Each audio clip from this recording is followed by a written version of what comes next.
your own safety, please avoid these areas.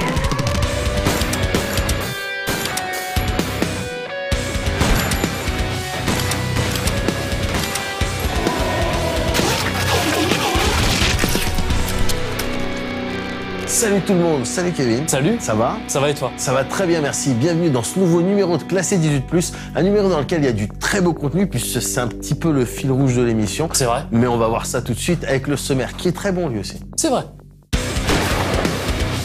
On commence avec la critique de The Old Hunters, le DLC de Bloodborne. Et on termine ce Classé 18+, avec la critique du Game of Thrones de Telltale. Mais tout de suite... Les news. C'est vrai. T'as vu?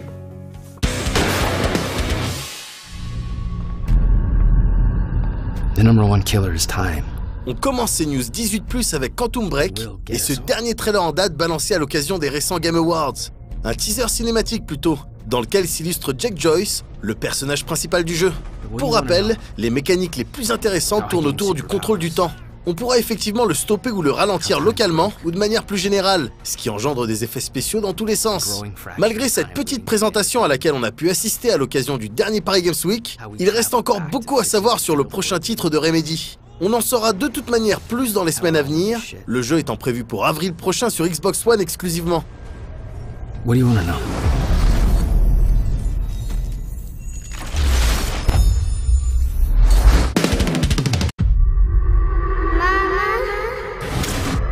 Telltale a profité de cette même cérémonie des Games Awards pour diffuser un nouveau teaser de The Walking Dead, ou plutôt de son spin-off en 3 épisodes. Prévu pour le mois de février, celui-ci mettra en scène Michonne au cours d'une aventure inédite, qui se déroulera après la guerre contre Negan, soit lors d'une période dont même les lecteurs du comic ne savent pas grand-chose. La vidéo est assez courte, une 50aine de secondes seulement, mais à vrai dire, il en fallait pas plus pour nous chauffer. Not everyone deserves saving.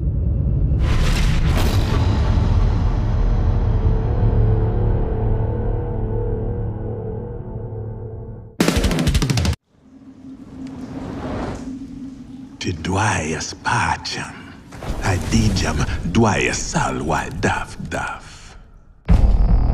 Annoncé début octobre, le Far Cry Primal d'Ubisoft s'est dévoilé de manière un peu plus conséquente, toujours à l'occasion de cette cérémonie.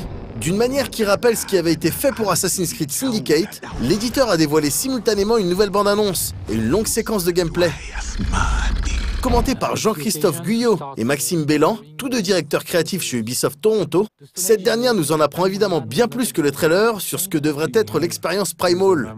On y découvre principalement le talent du héros Takar pour le domptage de toutes sortes de bêtes sauvages, allant du loup à la panthère en passant par l'ours. Une fois dressés, ces animaux pourront être utilisés comme aide temporaire, notamment pour capturer les feux de camp dans lesquels Primal trouve un équivalent des tours de radio des épisodes précédents. Dans l'ensemble, la nouvelle recette Far Cry étraînée en 2012 ne semble pas avoir vraiment bougé, et on retrouve sans grande surprise le principe de marquage des ennemis, qui se fait cette fois-ci grâce à une chouette plutôt qu'un appareil photo. Étant donné le succès et l'efficacité de cette recette, Far Cry Primal part automatiquement sur de bonnes bases. Son principal enjeu devrait donc se trouver dans l'adaptation de la formule au nouveau contexte préhistorique. Et ça semble plutôt bien parti de ce côté-là aussi. Il ne reste donc plus qu'à attendre le 25 février prochain pour pouvoir constater la bonne concrétisation ou non de ces bases sur PS4 et Xbox One. Les joueurs PC de leur côté devront attendre un mois de plus pour obtenir, on l'espère, une version Windows pleinement fonctionnelle dès sa sortie.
termine ces news 18+, avec un trailer qu'on avait déjà vu pour le coup, durant la conférence PlayStation à Paris en octobre dernier, mais pas en français, et peut-être pas en intégralité sur la chaîne.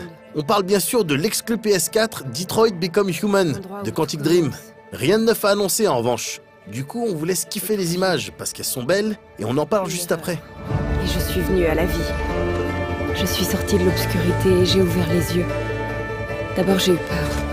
La lumière, le bruit, le froid et la peur encore. Je sentais mes mains trembler. Mon cœur battre. La vie coulait dans mes veines. Je voulais vivre. Je me suis battue pour ça.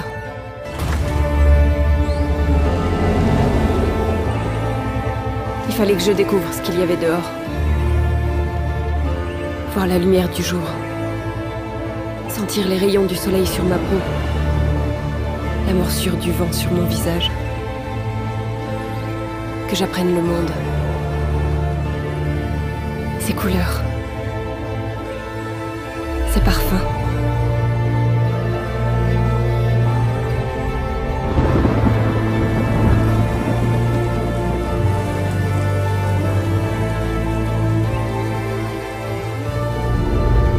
Mais le monde n'est pas ce que j'imaginais. Il est sombre et froid. Dur et oppressant. Injuste et brutal. Il a presque réussi à me convaincre que je n'étais rien. Moins qu'un objet. Juste une machine obéissante. Mais je sentais au fond de moi quelque chose de différent. Un souffle doux et chaud qui me murmurait que j'étais vivante. Il fallait que je m'enfuie. J'avais pas le choix. Partir pour continuer d'aimer, d'espérer, de vivre. Découvrir ce qu'est cette force en moi. Peut-être que je changerai le monde. Peut-être que je prendrai une autre voie. Maintenant, c'est à moi de décider. Mon nom est Kara. Je suis l'une d'entre eux. Ceci est notre histoire.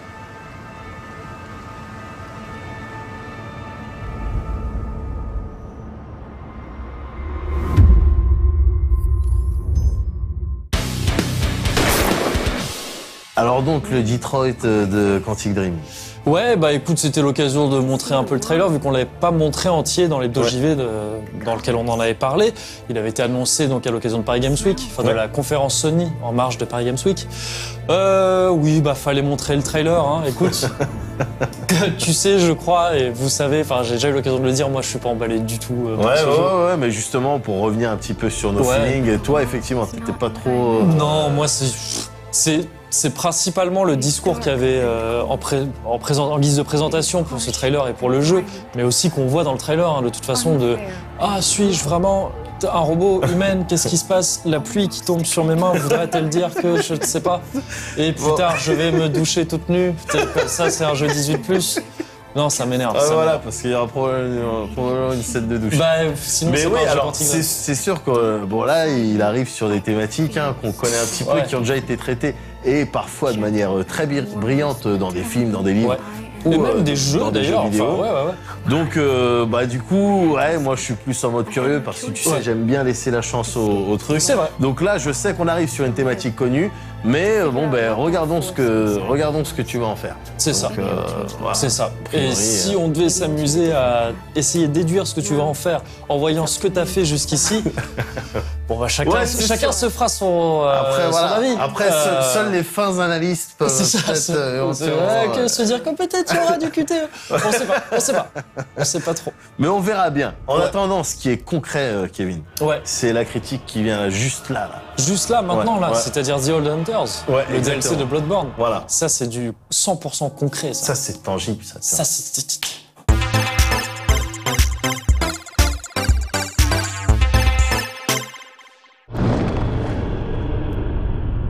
A corpse should be left well alone. On va y aller franc jeu, hein. Pas de chichi entre nous, n'est-ce pas? Ici à No Life, on apprécie particulièrement le travail de Miyazaki Hidetaka sur les Souls et sur Bloodborne. Et quand je dis ici à No Life on, en fait il faut comprendre, je sous-signais Moguri, suis un fiefé fanboy des Souls et de Bloodborne qui profite du temps de parole qu'il s'est lui-même accordé pour dire ici à No Life on, comme si tout le monde était forcément d'accord. Ah ouais, aussi, j'ai souvent tendance à faire des phrases un peu trop longues. Désolé. Bref, quand un DLC a été annoncé quelques mois après la sortie de Bloodborne en mars dernier, à No Life, on a forcément tous été ravis. Parce qu'on a tellement tous apprécié le jeu de base qu'on s'est souvenu, tous en même temps d'ailleurs, c'est drôle, qu'on s'était dit à l'époque, après l'avoir fini 2 ou 3 fois, qu'il ne restait plus qu'à espérer l'annonce d'un contenu additionnel à la hauteur du Artorias of the Abyss, qui avait rendu le premier Dark Souls encore plus fou. Merde, ouais, les phrases trop longues c'est un vrai problème, faut que j'y travaille. Bah, plus tard. Parce que là, justement, le premier et a priori dernier DLC de Bloodborne est sorti. Il s'appelle The Old Hunters, et pour savoir si c'est un bon add-on pour un Souls et associé, il suffit de se poser 3 questions. Est-ce qu'il approfondit l'univers du jeu original en répondant à certaines questions et en posant d'autres? Est-ce qu'il enrichit le système en apportant de nouvelles pièces d'équipement? Et enfin, est-ce qu'il propose une bonne durée de vie de qualité tout en s'intégrant aisément au reste du jeu? Si on devait vous la faire courte, la réponse serait simplement oui aux 3 questions. Et pour la faire un petit peu plus longue, il va falloir spoiler un chouïa. Donc si le oui vous satisfait, autant en rester là. Donc, est-ce que ce DLC approfondit l'univers de Bloodborne en répondant à des questions, etc., etc. Oui.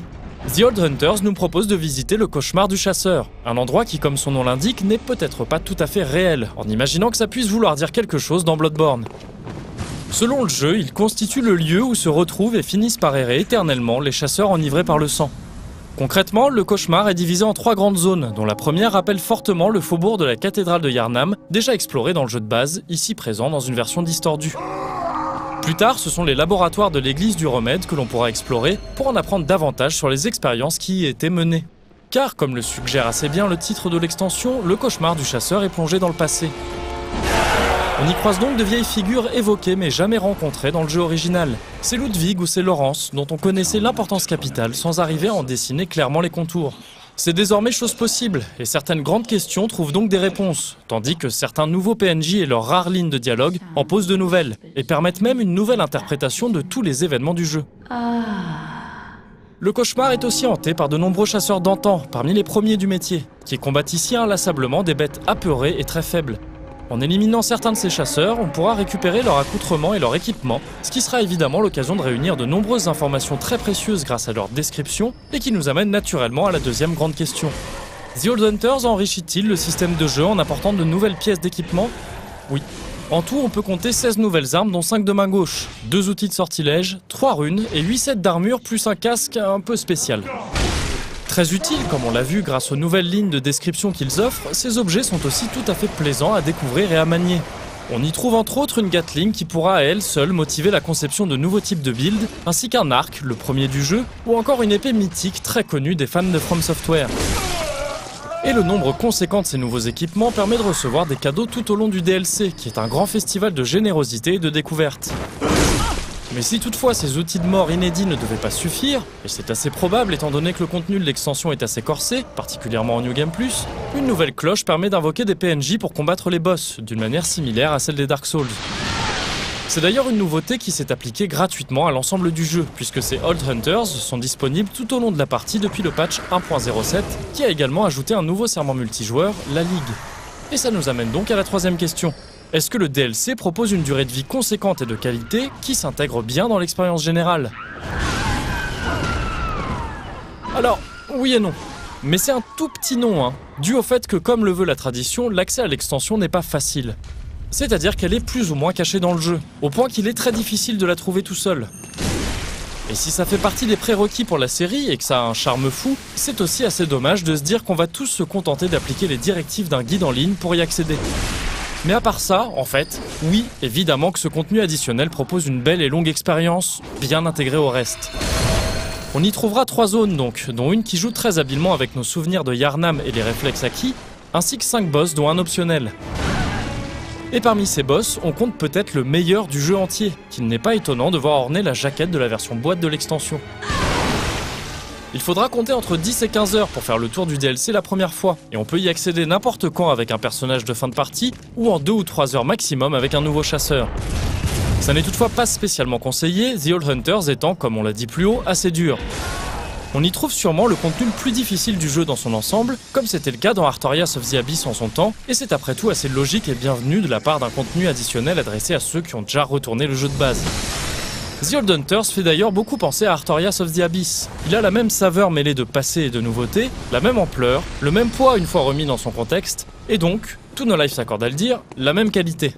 Une qualité impressionnante qui convaincra celles et ceux qui en douteraient encore que si les DLC peuvent souvent poser problème, ça n'est pas par nature, mais plutôt par manque de bonne volonté ou excès de zèle mercantile de la part des développeurs, ou plutôt des éditeurs qui parfois usent et abusent de pratiques... Trop long. Hein ? C'est trop long ? Ouais, je sais, t'as raison. Mais j'y travaille.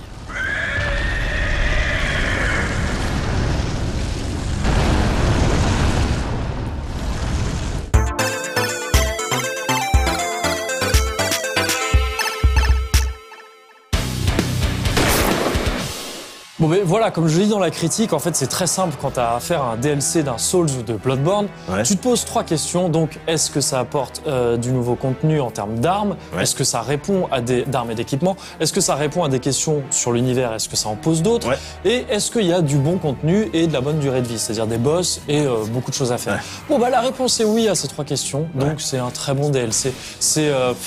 C'est vraiment, comme je le dis, aussi du niveau du DLC Artorias of the Abyss de Dark Souls, du premier Dark Souls. Et ouais, moi des DLC comme ça, quand vous voulez. D'accord. Donnez-moi quand vous voulez, il n'y a aucun problème. Y a Ok, aucun problème. tu vois, voilà un exemple de dev qui te provide du DLC que tu accueilles avec plaisir.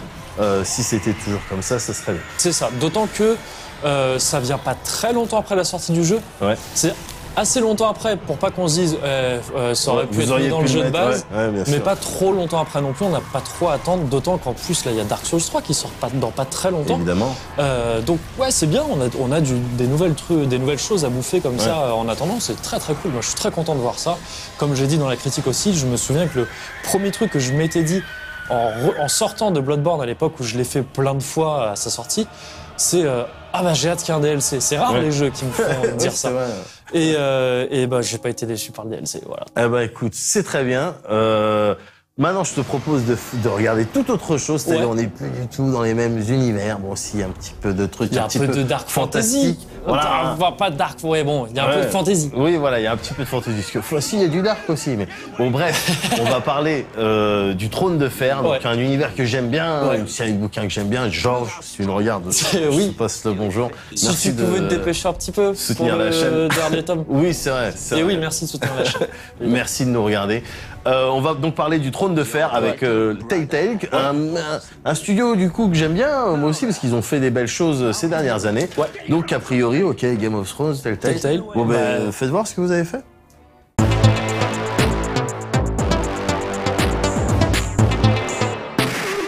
Old Forrester won't be happy with blood and brains. Sorti il y a quelques jours, le 6e épisode du Game of Thrones de Telltale concluait une série débutée en 2014. C'est donc l'univers développé par George Martin que le studio américain a décidé d'adapter à sa sauce. Who said they're worried about me? Une aventure interactive où la narration prend une place importante et dans laquelle ce que vous dites est fait est censé avoir une répercussion sur le déroulement. I'm just worried about my family. Une recette désormais complètement maîtrisée par Telltale, comme le prouvent les Walking Dead, Wolf Among Us ou plus récemment Tales from the Borderlands, tous trois de très bonne facture. Simplement, vu la puissance narrative des romans de George, il est difficile pour les auteurs du studio de se pointer et de raconter une histoire aux enjeux et aux intrigues aussi poussées. Westeros and its bloody houses. Difficile, en l'espace de 6 épisodes d'un peu plus de 2 heures chacun, d'installer des personnages complexes susceptibles de nous surprendre. C'est peut-être la raison pour laquelle, dans un premier temps, on retrouve ici une partie du cast de la série. Les comédiens incarnant Tyrion, Margaery, Dany ou encore Cersei prêtent ainsi leur trait et leur voix à une aventure qui débute quelques minutes avant les events un petit peu macabres des Noces Pourpres. She is a threat to the crown, isn't she? Ceux qui suivent les bouquins ou la série savent de quoi il est question. Pour les autres, sachez simplement que là-bas, on assiste à une des fêtes les plus merdiques de l'histoire de la fête. Long story short, tout ce qui est associé à la famille Stark est désormais officiellement mal vu à Westeros. Dommage, vous allez justement être amené à incarner différents membres de la famille Forestier, des bannerets des Stark qui s'apprêtent à vivre assez mal le changement de gardien du Nord. L'atout des forestiers, c'est l'exploitation et l'expertise des ferrugiers. Ces arbres robustes servant à faire armes et bateaux. I suppose the Crown could be persuaded to secure ironwood from House Forrester. Simplement, la famille entretient une querelle séculaire avec les Whitehill, une autre famille du Nord assez rustre, qui en cette période trouble, a eu l'esprit de se positionner du bon côté, c'est-à-dire celui des méchants. Un peu à la manière des bouquins, on vivra donc les événements sous différents points de vue. You can do anything you want. I suppose. Le petit Ethan, jeune lord malgré lui après la mort de son père, sera chargé de maintenir la maison Forestier en résistant aux provocations des Whitehill. That's enough, Lord Whitehill. Mira, quant à elle, jeune camériste au service de Marjorie Tyrell, évoluera dans ce nid de vipère qu'est Port-Réal et essaiera de trouver des soutiens coûte que coûte. Gareth Tuttle, lui, est dans une situation un peu différente. Écuyer de Lord Forestier pendant les events des noces pourpres aux jumeaux, il subira tout un tas d'injustices, dont celle d'être envoyé au mur pour une raison foutue. Become a ranger if you can. It will help. Là-bas, il rencontrera Jon Snow évidemment, fera ses vœux, mais poussera tout de même un peu plus au nord afin de trouver un supposé bosquet magique, lieu hautement important pour les forestiers. Iron from ice. Asher, enfin, est l'exilé de la famille. L'aîné rebelle et un peu agité qui a tout plaqué pour aller se défouler dans les cités libres et le reste du monde. You'll drink to anything. Il sera vite mis au courant des malheurs s'abattant sur sa famille et décidera d'aller lui porter secours, idéalement accompagné de quelques mercenaires, histoire de faire entendre ses arguments. Your family needs you, Asher. Beaucoup de situations vécues dans le jeu nous rappellent très clairement l'histoire des personnages principaux de la série. Difficile de ne pas voir un peu de Robb Stark dans le jeune Roderick Forestier, découvert un peu plus tard dans le jeu. Ethan partage tout un tas de traits avec Bran. On ne peut pas s'empêcher de penser à Sansa Stark lorsqu'on contrôle Mira à Port-Réal, avec toutes les intrigues, les trahisons et les pressions qu'on imagine. What did they say? Gareth, dans son honnêteté, sa naïveté aussi, et son tiraillement entre respecter ses vœux de la garde de nuit et aider de la famille en galère, remplit parfaitement le rôle d'un Jon Snow. The future of this house is in Lord Ethan's hands now. Seul Asher s'en tire de manière à peu près originale. Il est d'ailleurs le seul personnage avec lequel on peut se défouler. Tous les autres se mangent en permanence des pressions et doivent souvent choisir la voie qui générera les conséquences les moins néfastes. Le véritable challenge ici, ce ne sont pas ces QTE durant les phases d'action, qui sont complètement similaires à ce que Telltale a fait jusqu'à maintenant du reste, mais bel et bien de s'empêcher de jeter en l'air tous les détracteurs des forestiers. Ici, on subit, ce qui reste clairement en raccord avec la situation d'un ex-Banner des Stark, mais qui devient agaçant au bout de 6 épisodes. Ce n'est pas vraiment la faute de Telltale, mais peut-être qu'on aurait pris plus de plaisir à jouer une autre famille dans un autre coin de Westeros, ou plus loin même. Peut-être que ça sera le cas dans une prochaine fournée d'épisodes, même si la fin laisse clairement entrevoir une suite mettant en scène les mêmes personnages, en tout cas ceux qui ont survécu. Techniquement, des efforts ont été faits par rapport à leurs autres productions. Le jeu est joli, et on apprécie particulièrement le style visuel avec son orientation peinture. L'ensemble tourne bien, même si des saccades vénères viennent parfois polluer les phases d'action. Finalement, les 6 épisodes de ces Game of Thrones vus par Telltale n'auront pas de mal à séduire les deux populations auxquelles ils s'adressent, les fans des productions du studio américain et les amoureux de l'univers de George Martin.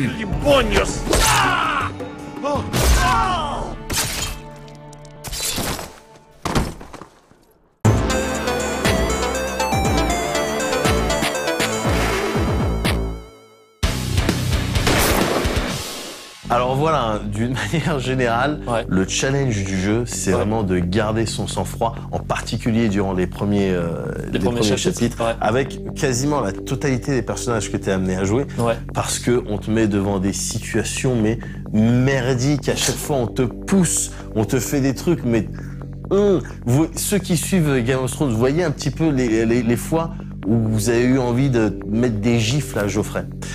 C'est généré, c'est un sentiment qui est généré par de l'énervement, d'avoir à faire donc à des petites merdes, des connards, des connasses. C'est ça. Oui. Voilà, tu vois. Bon ben le jeu là, le challenge.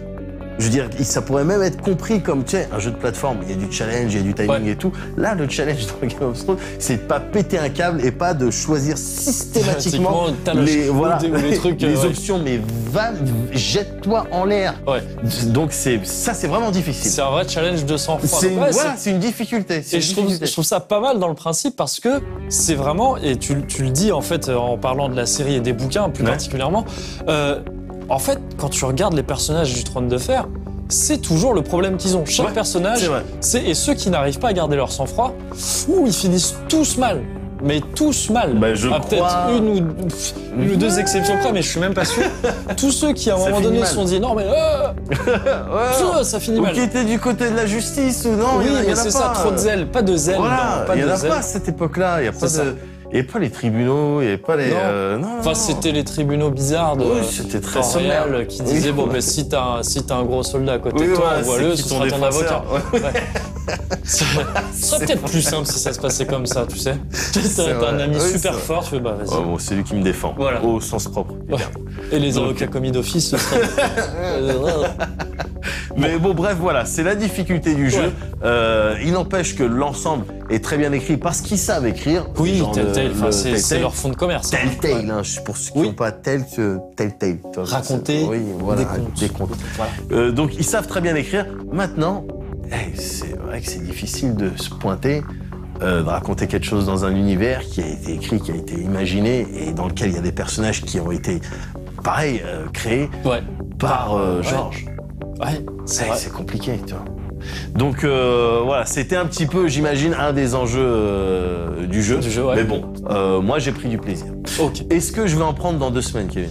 Bah, je pense que oui. Honnêtement, je veux pas trop m'avancer, hein, mais je pense que oui, parce qu'on va quand même parler de critiques de Just Cause 3 et de Rainbow Six Siege. Donc, quand même, c'est 2 jeux qui sont vachement attendus. En fait, c'est les derniers gros titres là de fin d'année qu'on attendait un peu tous. Et donc, comme la plupart des gros titres de fin d'année, ce sont des jeux 18+. Donc on en parle dans 2 semaines, même si les 2 en fait sont sortis à l'heure où est diffusée cette émission. Mais tu veux que je te dise... Ou s'apprête à l'être. Tu veux que je te dise, les gens qui nous suivent, ils les ont pas encore achetés.